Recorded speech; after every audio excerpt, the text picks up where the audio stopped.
Ça s'enregistre là? Ok, donc salut pour l'exercice numéro 4. On va voir si on finit l'examen maintenant. Donc au club Maths 7 Magie, on s'amuse à créer des programmes de calcul plus ou moins magiques. Alors, je crois que c'est devenu récurrent ce genre d'exercice au brevet.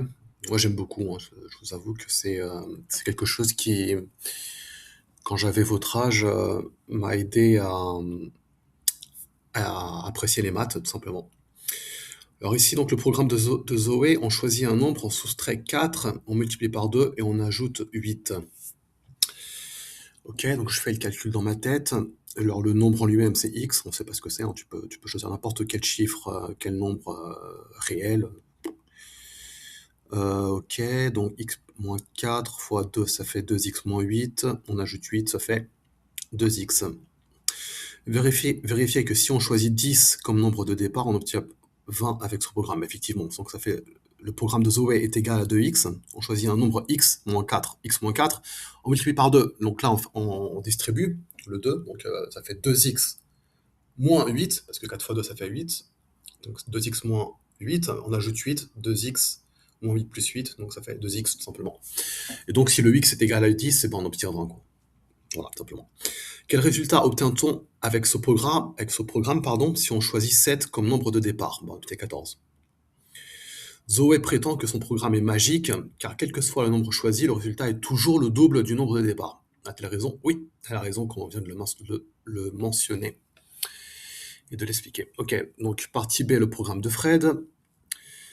Je comprends pas très bien l'image, quand un drapeau est cliqué, bref, on va lire. Fred décide de faire son programme de calcul sur Scratch.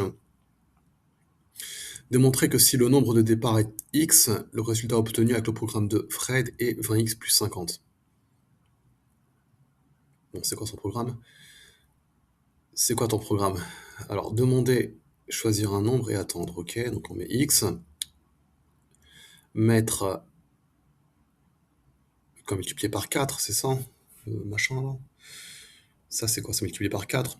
Mettre, donc ça fait x fois 4, fait 4x. Ensuite, plus 10, 4x plus 10.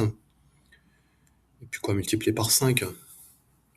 Du coup, ça ferait 20x plus 10 fois 5, ce qui fait 50, effectivement. Ouais. Ouais. Bah voilà. En fait, il faut faire petit à petit, hein. En fait, vous le faites comme une équation, vous voyez. Donc, vous faites x fois 4, donc 4x plus 10. Puis après, donc vous mettez tout entre parenthèses, puis 5 fois tout ça, quoi. Et donc, ça fait 20x plus 50, effectivement. Quel nombre faut-il choisir au départ pour obtenir 75 avec le programme de Fred? Bah là, vous faites ce qu'on appelle une équation, en fait. Excusez-moi, j'ai envie de dire plutôt comme si c'était une fonction, quoi. Là, on va voir 20x plus 50, il faut que ça donne 75. Et quel est le x qui permet d'obtenir 75? Donc on fait 20x plus 50 est égal à 75. On peut passer le 50 de l'autre côté de l'équation. Ça fait 75 moins 50, ça fait 25. Et donc 20x est égal à 25. Donc x est égal à 25 sur 20. Voilà, ce qui fait 5 quarts, 5 sur 4. Voilà, c'est pas un nombre entier, je sais, mais ouais, c'est comme ça. Ça fait 5 sur 4. Si je me trompe pas dans les calculs, hein. Non, non. Ouais, bah non, c'est ça. Ça fait 75. Ouais, c'est pas un chiffre, c'est pas un numéro entier, c'est 5 sur 4. C'est comme ça. Je vérifie quand même, mais ouais. Ouais, c'est bon, je l'ai fait. Ok. 6. Constatant que son programme n'a rien de magique, Fred souhaite le modifier afin que le résultat soit toujours 20 fois plus grand que le nombre de départ. Bah, dans ce cas, il suffit de soustraire 50, quoi. Tu gardes ton programme et tu soustrais 50 à la fin. Simplement. Voilà, simplement mettre résultat, tu fais moins 50. Tu l'as. Tout simple. Ok. 5. Exercice 5. Un garage propose deux options au client. Option achat, prix d'achat de la voiture de 22 400 euros, assurance obligatoire 75 euros par mois. Je trouve ça beaucoup, 75 euros par mois pour une assurance obligatoire, mais ok. Option location, 425 euros par mois, assurance comprise. Ok, alors qu'est-ce que vous préférez, l'option A ou l'option B? Bah, ça dépend. Qu'est-ce que vous en pensez? Oui, bah évidemment, ça dépend de combien de temps tu comptes garder ta voiture, hein. Alors, partie a montré qu'avec l'option achat, la dépense à la fin de la première année est de 23 300 euros. Bah écoute, tu fais 22 400 plus 75 fois 12, c'est l'assurance. Ça va faire 23 300. Après 36 mois, calcule l'économie réalisée par le client s'il choisit l'option location. Donc au bout de 3 ans, c'est toujours pas rentable, hein. Bon, en fait, tu compares les deux, quoi. Donc, tu fais 22 400 plus 75 fois 36 pour calculer la valeur totale avec l'option achat.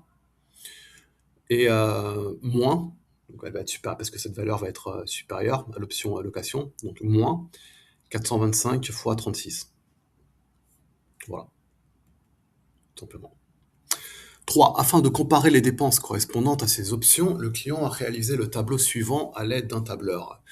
Bon, il aime bien se prendre la tête, le client, mais bon. Ok, donc nombre de mois, dépenses en option achat et dépenses en option location, il ne l'a pas fait par contre. Quelle formule doit être saisie dans la formule B3 qui, étendue jusqu'à la cellule F3, permet de compléter le tableau? C'est vrai que vous aimez bien utiliser... comment on appelle ça? Machin de Microsoft, là. Excel. Vous aimez bien utiliser Excel au collège, pourquoi pas? Quelle est l'option de la formule? Bah, la formule, tu mets tout simplement 425 fois le nombre de mois, quoi. Fois 1,1, tout simplement, hein. Après, j'ai pas trop l'habitude d'Excel, moi, mais c'est ça, hein. 425 fois 1,1. A1, donc le nombre de mois. Voilà. Et donc dans B3, tu vas obtenir 425 fois 12, c'est-à-dire... c'est combien, hein? Donc 5150. Voilà. Après, dans C, tu vas obtenir 18 300. Voilà. Quelle formule doit être saisie? Ah bah, on vient de le faire. B.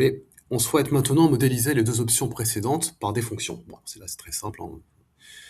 On note X, la durée écoulée en mois depuis la livraison de la voiture. Ouais, j'avais compris. Ouais. La fonction G permettant de calculer la dépense correspondant à l'option location peut s'écrire, effectivement, Gx, 425, est égal à 425 fois X, représentant le nombre de mois. Déterminer l'expression F. Alors, l'expression F permettant de calculer la dépense correspondant à l'option achat, en gros, tu fais 22 400 plus 75X. Donc 22 400, en fait, c'est ce que tu payes d'entrée, puis après, tu fais ta assurance de 75 par mois, euros par mois. Donc il y a un moment où les deux vont se croiser, quoi. Et comment tu sais c'est quand? Bah, tu fais 22 400 plus 75X est égal à 425X, tout simplement. J'anticipe la question, hein. J'imagine que ça va être ça. Sur le graphique de la page 8, on a tracé les courbes représentatives, blablabla, blablabla. Et qu'est-ce qu'ils veulent? Voilà, donc là, tu as les courbes qui se croisent. Elles se croisent ici, donc au 60 et quelques mois. 64, à vue d'œil, quoi. Ouais, ok. Mais c'est quoi la question, sinon? Ah, donc par lecture graphique, vous n'avez même pas besoin... Ok, par lecture graphique, donc ok.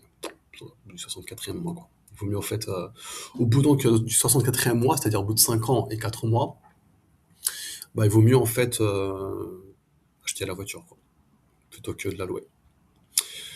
Voilà, c'est tout. Bon, j'espère que ça vous a plu, que ça peut vous aider dans vos études. Bonne journée à vous. Comment on arrête cette... c'est ici.